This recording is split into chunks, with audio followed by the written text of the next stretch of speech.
Tesisi, biyometanizasyon tesisi, elektrik üretim santrali. Evet arkadaşlar, tesislerimizi inşallah en kısa zamanda bitirmeyi ve hizmete almayı da Rabbim nasip etsin diyoruz. Ya Allah, Bismillah. Butonlara bastık arkadaşlar.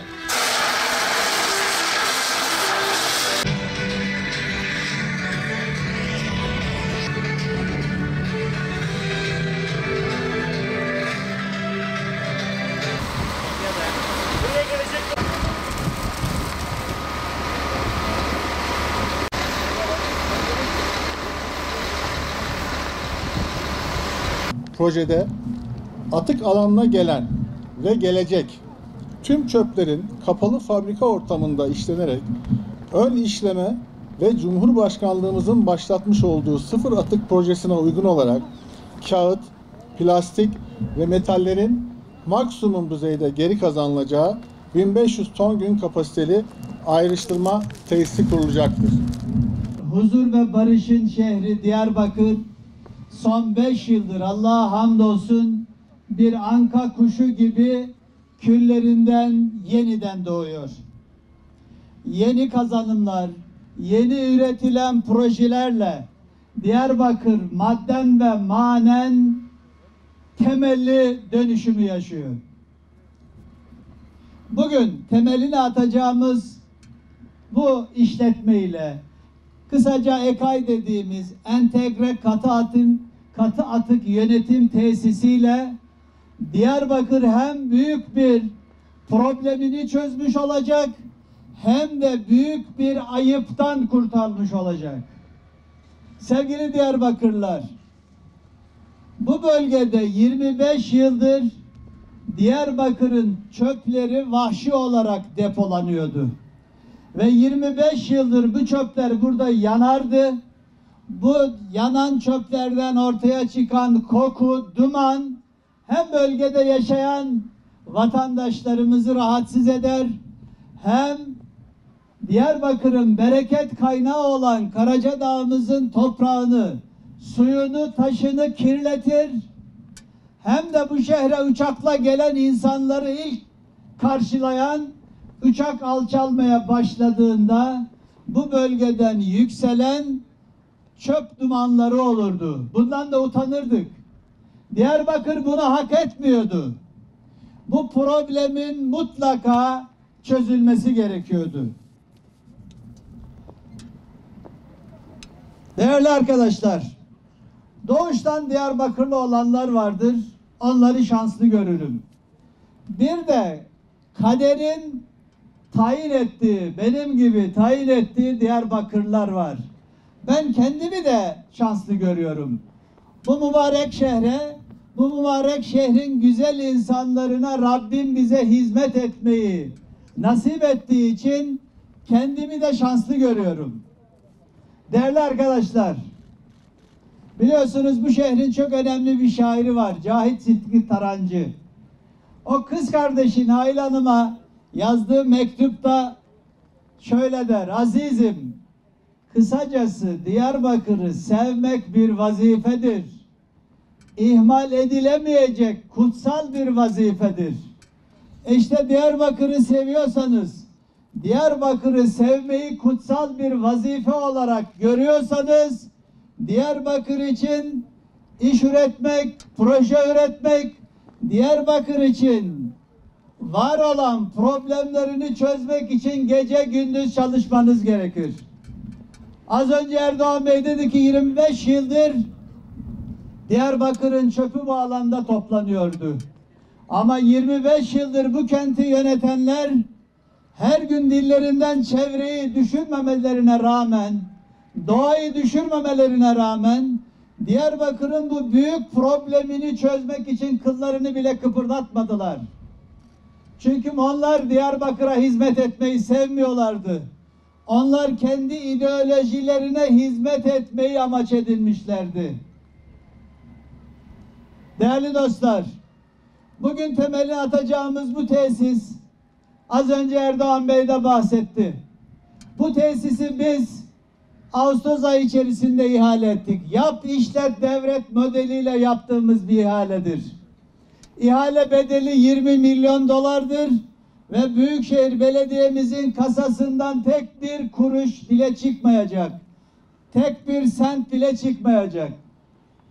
Üstelik burada üretilen enerjiden elde edilen gelirden açık artırmalı ihale yaptık. En son Erdoğan Bey'in firması 28.1 geliri Büyükşehir'e vermeyi taahhüt ettiği için ihale onda kaldı ve biz burada üretilecek gelirin 28.1'ini de Büyükşehir Belediye'mizin kasasına koyacağız. Değerli arkadaşlar, bu projenin içerisinde ne var? Şimdi gelirken gördük, hala yer yer lavlar ve dumanlar var. Ama burada Erdoğan Beyler burayı devraldığında buralar toz dumandı. Şimdi çok azalmış halini gördünüz. Önce rehabilitasyonla işe başladık. Eylül ayı itibariyle burada çalışmalar başladı. Önce mevcut vahşi depolama alanında rehabilitasyon çalışmalarıyla başladık. Şu anda devam ediyor. Çöp alanı sekilendi. Örtme işlemleri başladı. Sonra çöp alanında oluşan gazı alıp elektrik tesisinde kullanabilmek için borulama sistemleri şu anda devam ediyor. Biz şu anda belki dışarıdan baktığımızda görmüyoruz ama içeride ciddi bir yatırım var.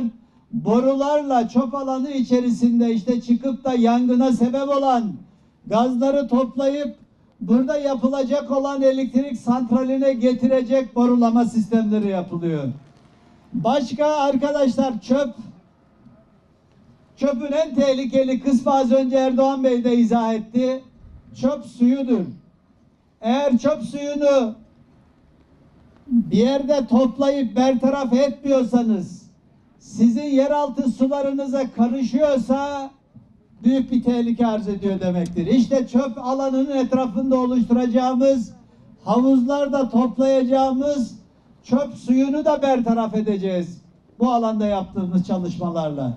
Başka burada bir santralimiz olacak. Çöp alanında, eski çöp alanında oluşan gazları toplayıp burada yakarak metan gazından elektrik üretimi olacak. Başka ayrıştırma tesisimiz olacak. Artık bu alana gelecek yeni çöpler önce mekanik ayrıştırma tesisinde organik, inorganik olarak ayrıştırılacak.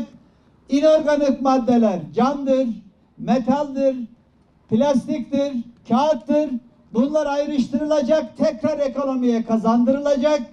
Kalan organik çöpler de gazlaştırma tanklarında tekrar gaza dönüştürülüp santralda yakılarak elektriğe dönüştürülecek.